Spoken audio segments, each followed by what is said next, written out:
Wasn't that a terrific joke? Hello, and good evening, and welcome to what is the last show in the series. Thank you. We've just gotten into the stride of things, and suddenly it's the last one, and it's gone like wildfire. We have high hopes for the programme tonight, because today, in rehearsals, we actually caught a cameraman smiling. Only a little one. But we caught him, eh? They sacked him, of course. Smile out. It's been a day of goodbyes and farewells and kissing. Everybody in television kisses. Anything, anybody, anywhere. Somebody gets dose of flu here, it's round the BBC in an hour. They've had a field day today. I tell you, long, tearful farewells, pledging undying friendship. I don't understand it. They're all back in on Monday doing Kenny Everett. He's like me. He thinks kissing's sissy, you know. I think it's my upbringing. I always dreaded being kissed by those big fat aunties with like a Tuba Max Factor on the lips. Hello! If I knew they were calling round, I developed a quick cold sore and tried to get the conversation round to herpes.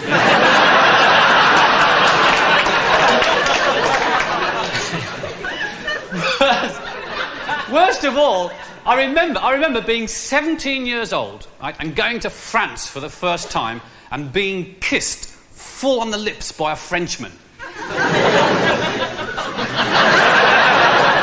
I got back on the boat and went home. You know? I suppose when you get into kissing, it's quite a nice habit, really. Well, it is, isn't it? But yeah, well, I mean, let's face it, most habits are quite off-putting, right? And what annoys me is the way people are encouraged in these habits, right? Like the way there's always a tub of toothpicks on a restaurant table. Yeah, I mean, isn't it revolting? You know, I mean, you want to heave, don't you? I mean, like people having eaten a sirloin steak, attempting to get half of it back onto the plate. Oh, darling, there's a bit at the back I can't get. Hang on, dear. Oh, I'll get it. And they get the dental floss out and they go...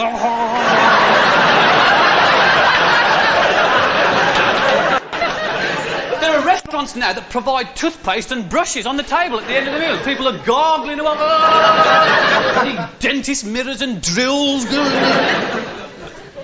If it's not that, it's people's contact lenses popping out into the...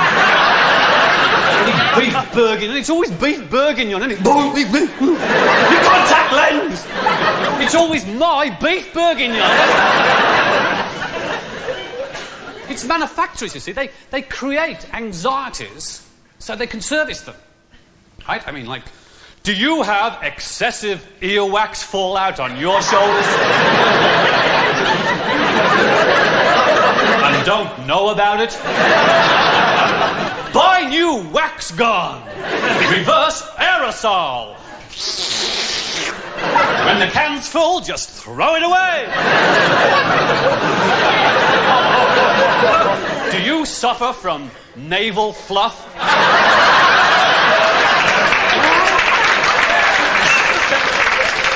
Oh, please, not navel fluff. They've even invented a word for it. Naff. Have you got naff all in your navel? Then naff off is for you. I was talking a couple of weeks ago about B.O. I mean, having B.O. is the modern-day equivalent to leprosy, isn't it? He's got B.O. Get out! A friend of mine has B.O. that bad, he straps odour eaters under each armpit.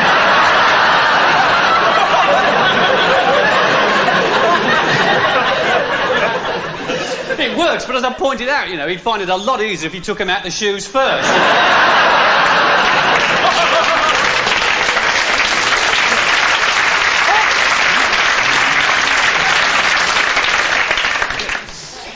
honest, BO I can take, right, from a distance. But for me personally, the worst sort of smell is anything to do with tobacco. Yeah? You can bet your life, right? Like if I'm in a room and someone's smoking, it's me who cops the smoke. There's the Carrott's nose. Usually it's when I've got a mouthful of twiglets. Now, I'm lucky in the fact that I don't smoke. Right? I mean, I'm just very full. I've never smoked. Smoking cigarettes to me is like smoking mouldy Weetabix. So I'm fortunate. And like most non-smokers, I am an out-and-out sanctimonious pig. I cast I can't stand it when I'm always giving them a load of stick, you know, about filthy habit and polluting the atmosphere, a public health risk. You know. Then I get into my car and roar off merrily poisoning pedestrians with carbon monoxide. And because I don't smoke, there's a whole social ritual about smoking that I've missed out on. Yeah, I mean, according to friends of mine who do smoke, the best cigarette of all is the one afterwards. Right? After lunch, after dinner, after 8, after you know what, yeah. What somebody once called the post-coital woodbine.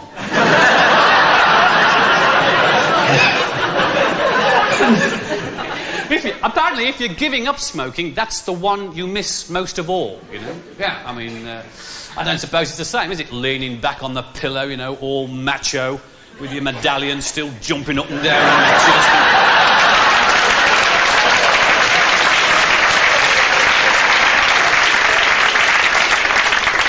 Popping a bullseye in your mouth and going, how was it for you?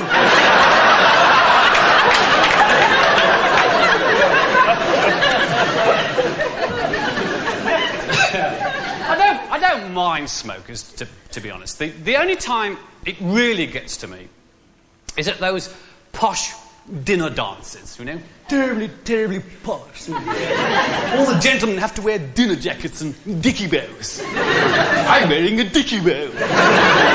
Looks as if you're being strangled by a bat. I've got this great dinner jacket, it's got dinner all down it.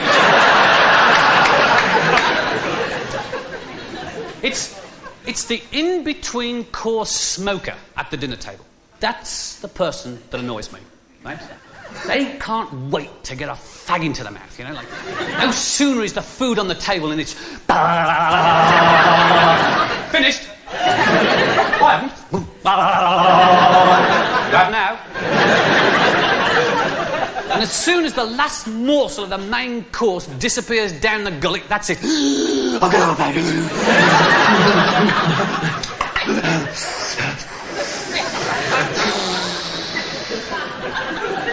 Do you mind if I smoke in between courses? For years, I've been trying to think of some subtle put-down reply that would encapsulate the feelings of all the other non-smokers on the table. And about 18 months ago, I came across an American comedian called Steve Martin, who had the perfect reply, right? And if he was in a similar situation and someone said, do you mind if I smoke between courses? He said, no. Do you mind if I fart?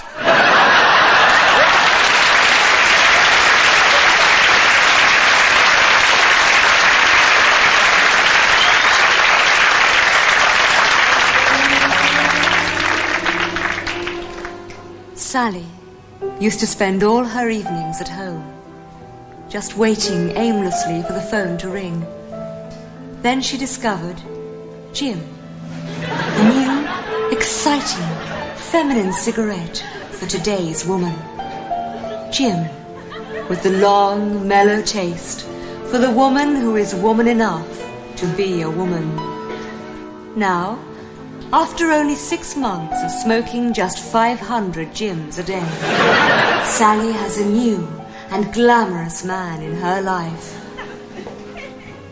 John is a top surgeon specializing in lung cancer. In fact, Sally's engagement book is now full of dates with lots of attractive men, consultants, radiologists, anaesthetists, and more surgeons. Be like Sally and change to June. Why kick the habit when you can kick the bucket?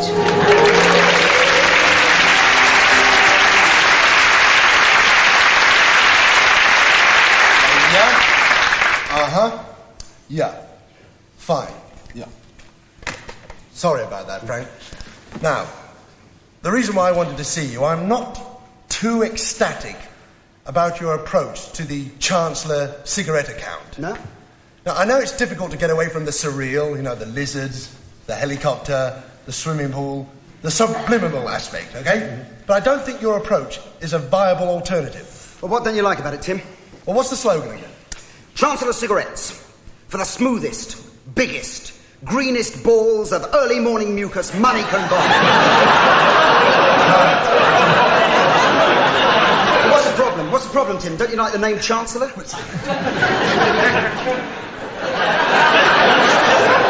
I don't think we can promote a cigarette on the grounds that it produces bigger and greener mucus than any other. Yeah, Tim. The whole campaign is based on that premise.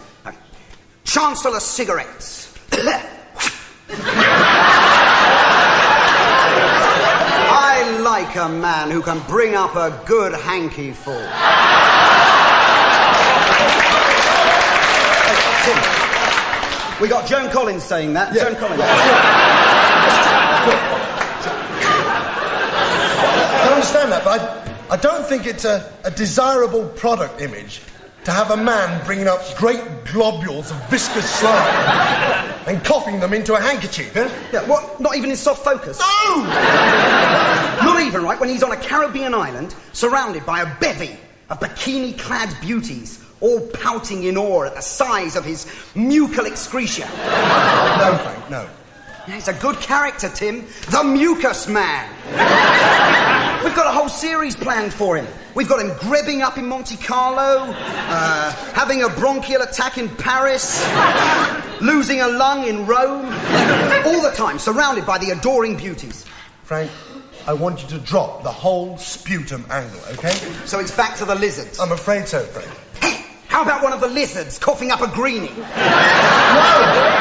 Okay, you're the boss. And Frank, yeah? Take these with you, please. What's that?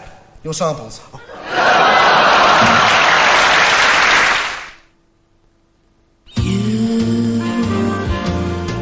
Can an aroma evoke a memory deep within you? Hampden Park, 100,000 people. And the goal happens. Hooray! It's finished. It becomes tribal. Mrs. Malloy, I understand that you two have a slight problem of a sexual nature. Is that correct?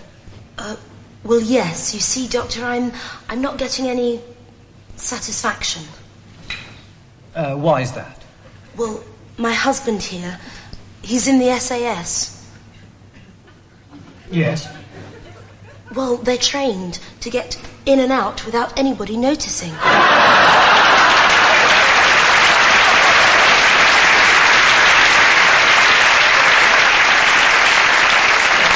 Well, the SAS have been in the news this week, but of course the biggest event of the week was undoubtedly Brezhnev's death.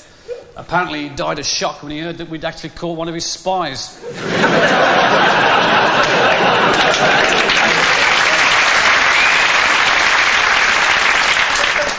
But I suppose the best news this week is that, as this is the last show, it means the very last appearance of that mirth-provoking figure who's done so much in the last few weeks to drag back the frontiers of comedy. I'm talking about, of course, Dave the Cardboard Box.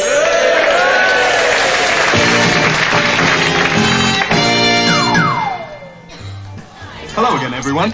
Can you guess where Dave is this week? Faites-vous, madame et monsieur. Faites-vous. That's right, Monte Carlo. And there he is, right behind the croupier.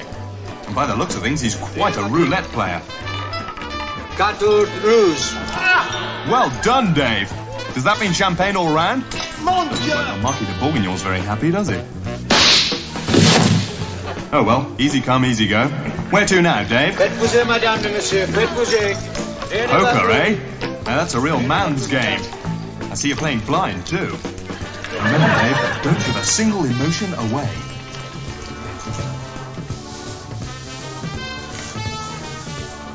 Mon Dieu! Oh, si.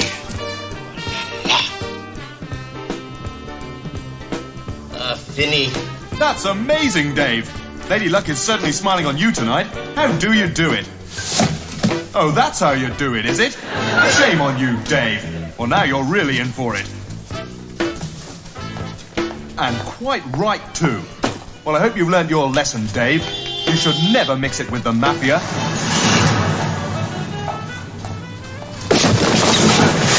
Oh, well, who cares anyway? We're never going to see you again. Cheerio, Dave.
Wild thing, I think I love you.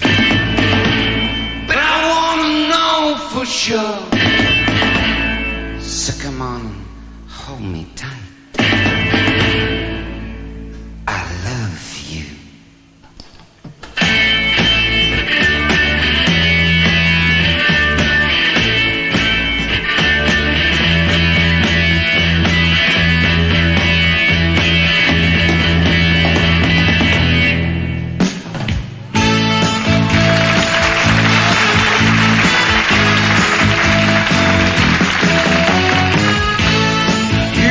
What's going on? You've been away for far too long. You can't come back. Think you're all still mine. You're obsolete, my baby. My proud, faithful baby. Baby, baby, baby, you're out of time. Come on, everybody.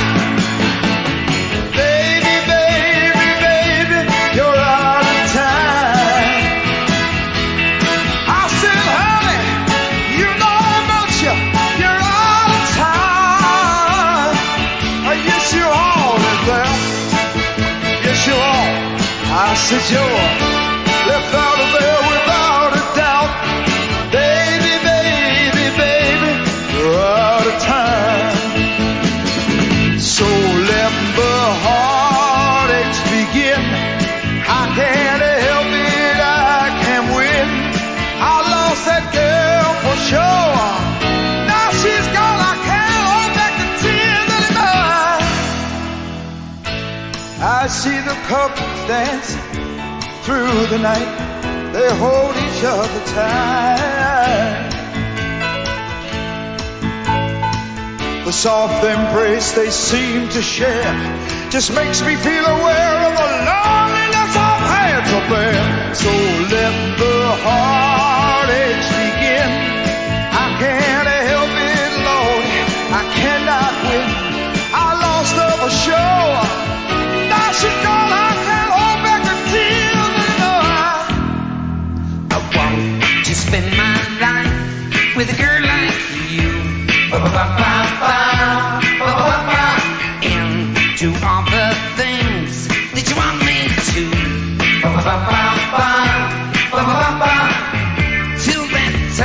come that we might live as one. Can I dance with you? For goodness sake, gotta hear me say, well, I gotta say, gotta hear me say, I can't sit still. Well, I hear me say, ooh, get on the bill now. Well, I hear me say, hey, it's in the bag. Hear me say, oh, I shake it to the left, shake it to the right. Do the hip me shake, shake with all in my rock, baby. Ooh, you gotta shake. Well, it's in the bag. Hear me shake. From early, early morning to the early, early night, you can see me falling, rocking the night of the light. Good golly, Mr. Barber, you sure don't know. You got me rocking and rolling until you're overcome. You know you shake it to the left, shake it to the right. Do the hip me shake, shake with all in my rock, baby. Ooh, come on and shake. Well, it's in the bag. Hear me shake. Give y'all a Miss Molly. Give y'all a Miss Molly. Give y'all a Miss Molly. Hey, y'all my ball. Ready to rock it and roll it. And here you go.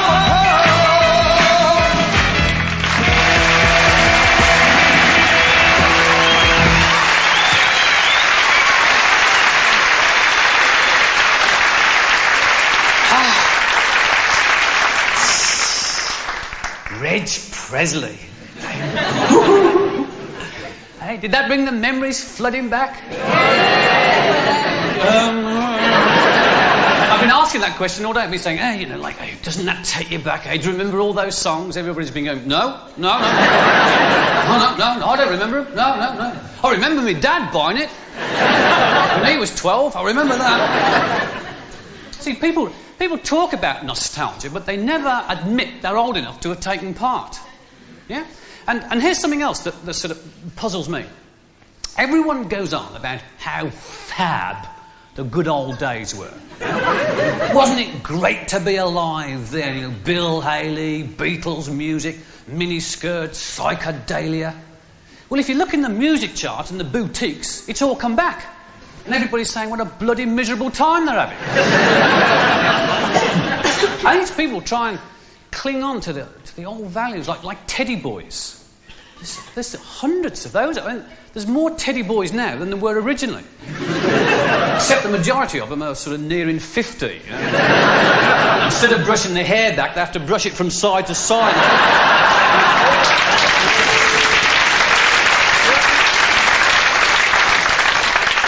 A la Bobby Charlton. Actually, some of them actually comb a DA above their ears, don't they?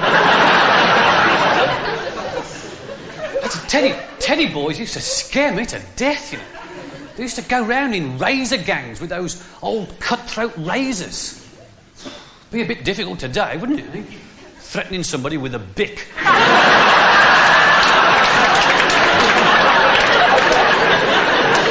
Give me the money!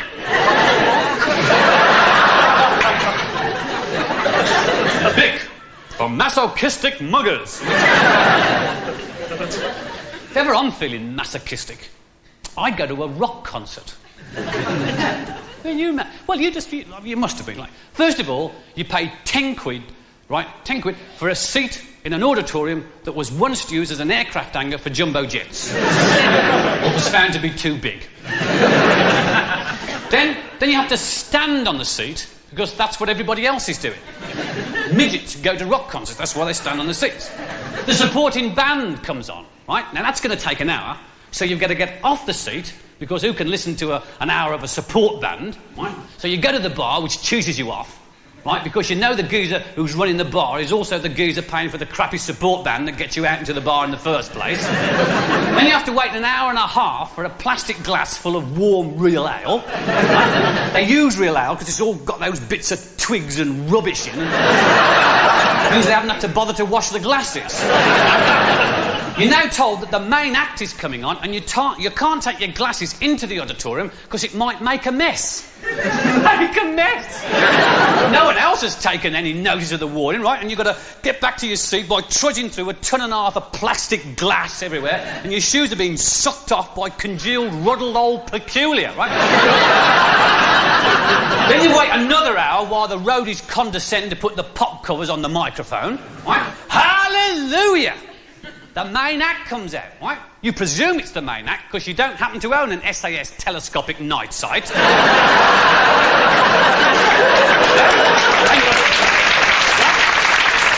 And if you did, all you would see is the tops of their heads moving behind this big, massive bank of equipment.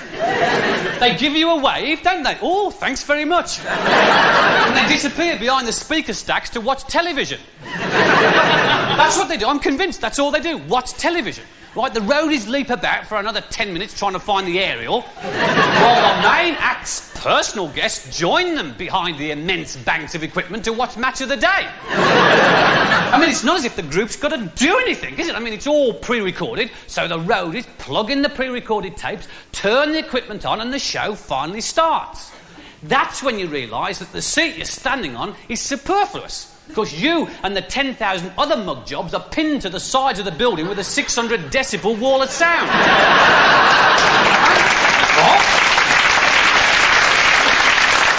Yeah, amazingly, right, you still get the kids who stand with their heads stuck in the speaker bin. That's how they get their hair to stick straight up and change colour.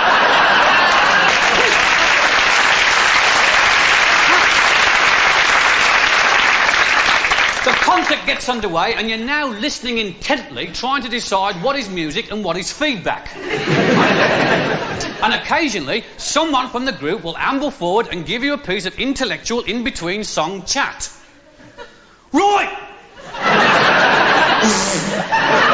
How you doing out there, all right? Are you feeling good?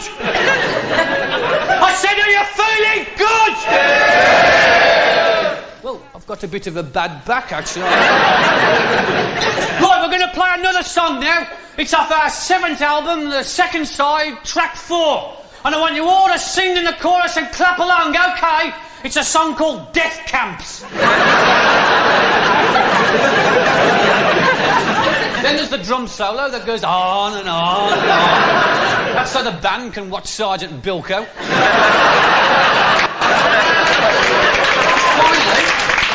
Finally, after the encores, right, which have taken longer than the actual show, right, 10,000 people file out through a partly open door, so it gives you plenty of time to buy T-shirts, albums, badges and breakfast. And when you get home, your problems aren't over. For days afterwards, you can't eat a bloody thing. Enjoy the concert.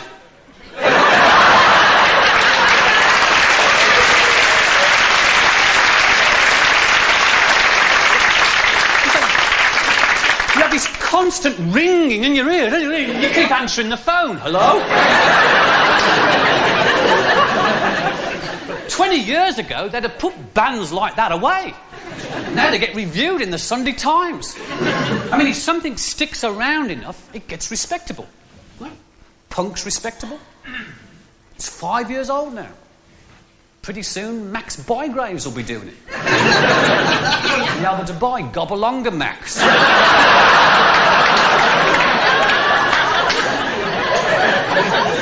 It's good to see. It's good to see all the female groups these days. There weren't many around in my day. There's loads of female groups, and I think that's good. And we had one actually here auditioning for the show. They were called Butch Dollies. Yeah, lots of metal studded leather, you know, knuckle dusters and greasy boiler suits. And, as I said to him, I suppose the frock's out.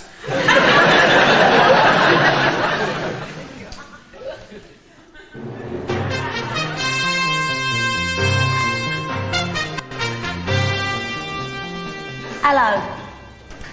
21 years ago, one of today's legendary rock groups had its first major chart success. Tonight, I'm talking to the two guitarist singer-songwriters who for so long have been the mainstay of Throb, Mark and Steve.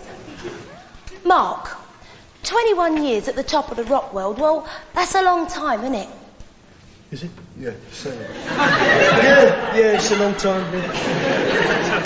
And during that time, you have unfortunately seen a lot of your friends and contemporaries die, right? Yeah, it's heavy, you know. I mean, like, you hear it on the news, think about it for a while, make sure you've got an alibi, and then, you just try and forget it. Yeah, you know. yeah. Now, it must have been particularly hard with your bass player, Simon? Oh, yeah. What happened? You were on tour, weren't you? Well, that was it. We was on tour. That's what did it, you know. Being on the road. I mean, being on the road killed Simon. Yeah, of course it was his own fault, you know. He should have used the zebra crossing.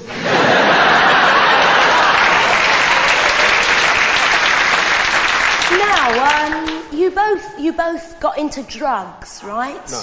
Yeah, it's cool. Yeah. I mean, we both OD'd, you know? Yeah. I mean, I remember I was dead for 3 months. Yeah. Of course, the thing was he was too stoned to notice. That's what saved my life. Now, drugs had a big influence on your music, right? No way. No, not at all. Well, what about the song? You know, Margarine Policeman in a Chocolate Bath? I mean... Yeah, everybody says that's got to be a drug song.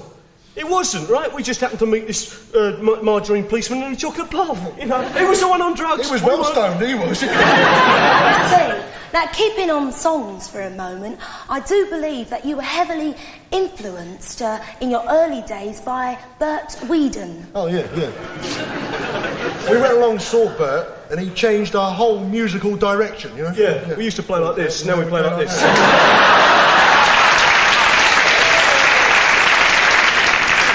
Well, you've both become fantastically wealthy. What do you do with all this money? Well, I mean, our lifestyle hasn't changed at all, has it? No. Do you know we still live in the same town? We still live in the same home? Still live in the same clothes? Yeah. We don't see a penny of that money, right? That goes direct to our business manager. Oh, I see. So, is there anything left for you? I mean, anything you still want? Oh, yeah. Yeah. What we want is to find out where our bloody business manager is.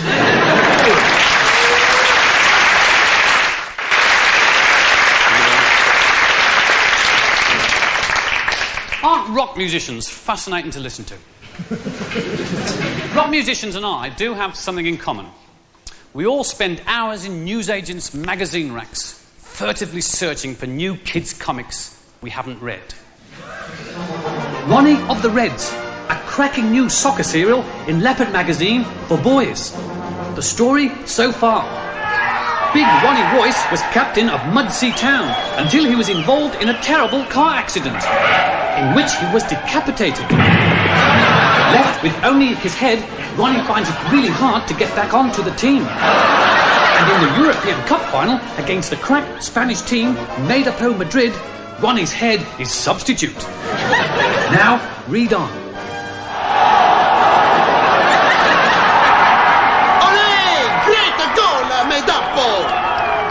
Come on, Mudsey, waken your ideas up. Mudsey's manager, Scotty McTavish, is blazing mad. Hooch, man! Och, no, the new! Our ladders are playing football like a bunch of old grannies. You can! Put me on, boss. I'm really feeling a goal-scoring mood. Thanks. Och, how can I send Ronnie on? He's only a head. Besides, he hasn't trained for 2 months. He's probably not match fit. But then... Och, all right, Ronnie. I'm sending you on, man. Ronnie's head rolled onto the pitch. 1 minute later, Blackie Raven, Mudsey's gypsy winger, who's always eating fish and chips, races down the wing. Centre it to me, Blackie. I'm in the clear. Right, pull it up, Ronnie. The pinpoint centre whizzes across. Oh, good Mummy, Ronnie's header scored. No one was expecting a header from that low down. Scotty McTavish is pleased. Oh, good, man. That's one each, and that's all thanks to Ronnie's heat. And then, with only 1 minute left to play, Ronnie's head is through again. Come on, Ronnie! One more and Mudsy win the cup. But then... The dirty Spanish oaf! He's booted Ronnie's head into the crowd!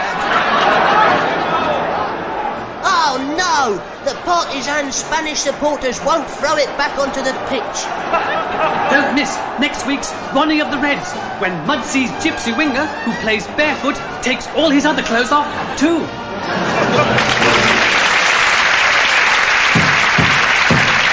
Gentlemen, I have some grave news.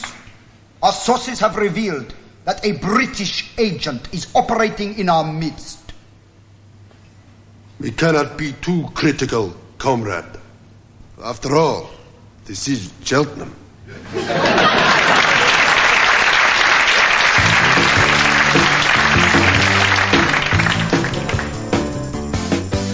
Now Brezhnev's gone, it's a bitter blow. And what we'll do without him, I just don't know. He was big, he was bulgy, his gaze was kind of steely. Had bushier eyebrows than even Dennis Healy. Ole, ole, ole, so full of fun and laughter. Ole, ole, ole, at least that's what they said in Pravda.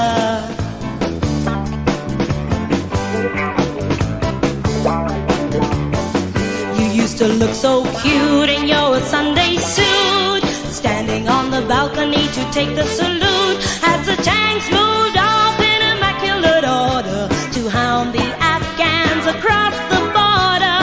Ole, ole, ole, I even heard a rumor.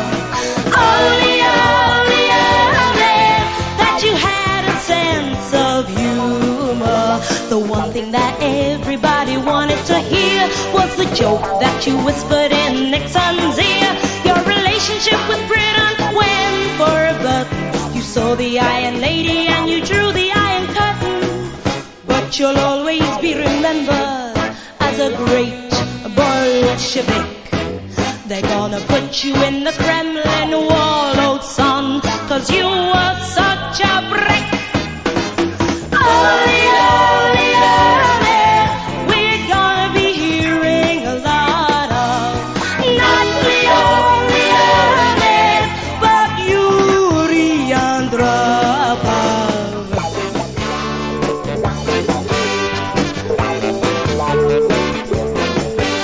Throughout the world, as we all know, political leaders, they come and they go, but what they leave behind, they can't take the blame. You can change the flag, but the shit remains the same.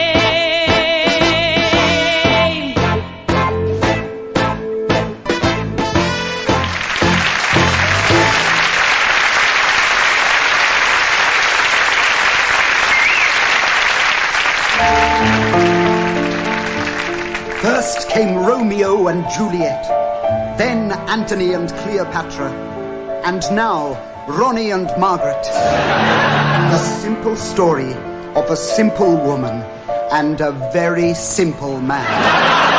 Two star-crossed leaders who together found beauty and peace, then thought up ways to wipe them out.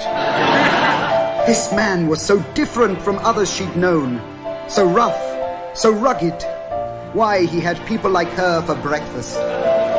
And Margaret was an answer to his prayers. A twin soul, a kindred spirit, one who could share his thoughts, if there were enough to go round. In return for her tenderness, Ronnie offered her a cruise. She accepted, and together they reveled in blissful talk of nuclear destruction until something terrible happened. But was this the end of their relationship? Of the hands across the sea? Of the blonde leading the blind? Don't miss the next big scene in the tear-jerking tale of Margaret and Ronnie, the couple that made you cry for electing them.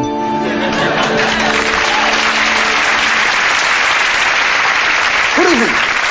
I've been asked to test a product which the makers claim can produce up to 10% better stopping power even in the wet. It's called hanging. Hanging. Up to 10% more stopping power than any other sentence. I'm convinced it's a major contribution to public safety and to the sales of my new book.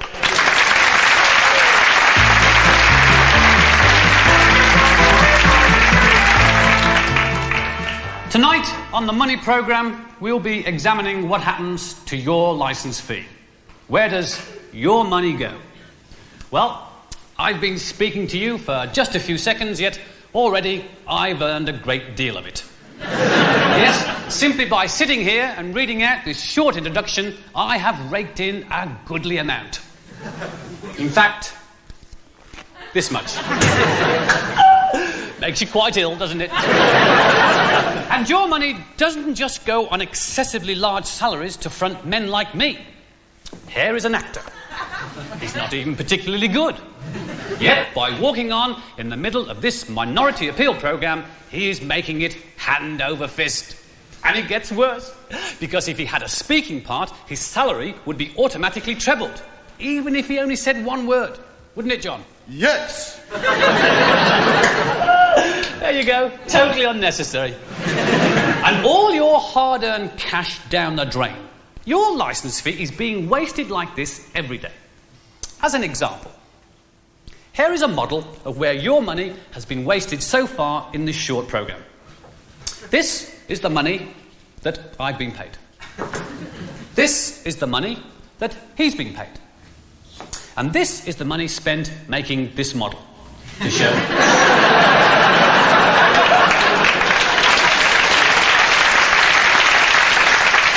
To show us who's been paid what. It's a particularly expensive model, so let's see how the money would have been divided if we'd got a cheaper model. Thanks, Jeff. Cheers.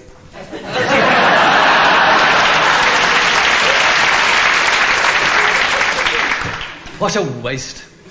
And the worst of it is, so much of your money is simply thrown away. I mean, did we really need to hire this expensive armadillo? No!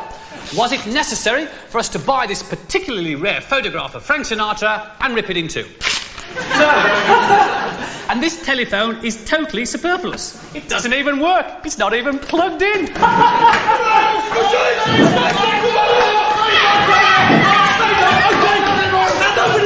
Get down on the ground now, spread your legs in the air and put your hands on the wall, come on! Electricity business!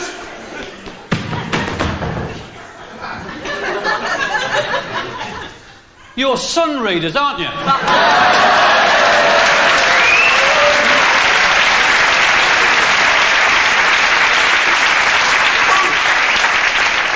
How did you know that? You've sawn the wrong ends off your shotgun.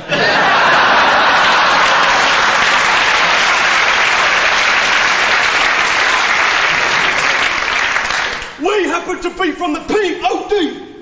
What's that stand for? The Sun Readers Liberation Army.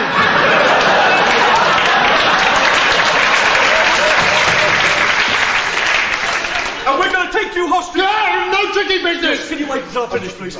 We're going to take you hostage until we have our demands met. Now. And no tricky business. What are these demands? Well, we've got, it's a good question. We've got that many amount of demands. 5.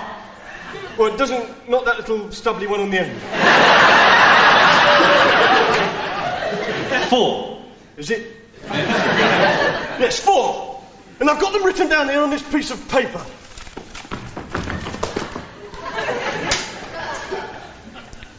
Could you read it for me, please?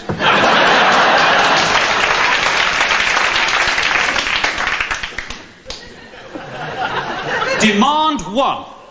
No more Sunreader jokes on your show. Like the one about the Sunreader who took up sheep farming. He failed because he planted the sheep too close together.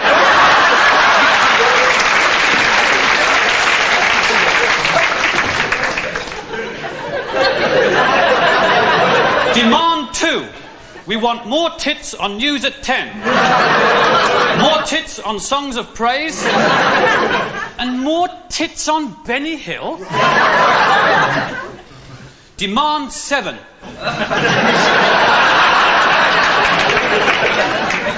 We want an aeroplane to take us to the airport.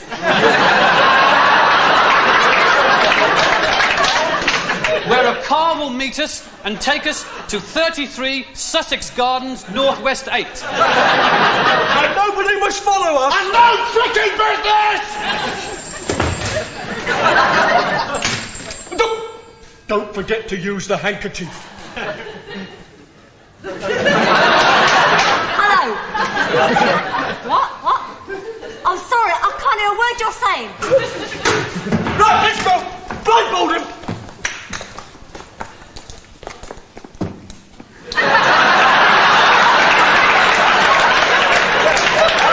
I said no tricky business!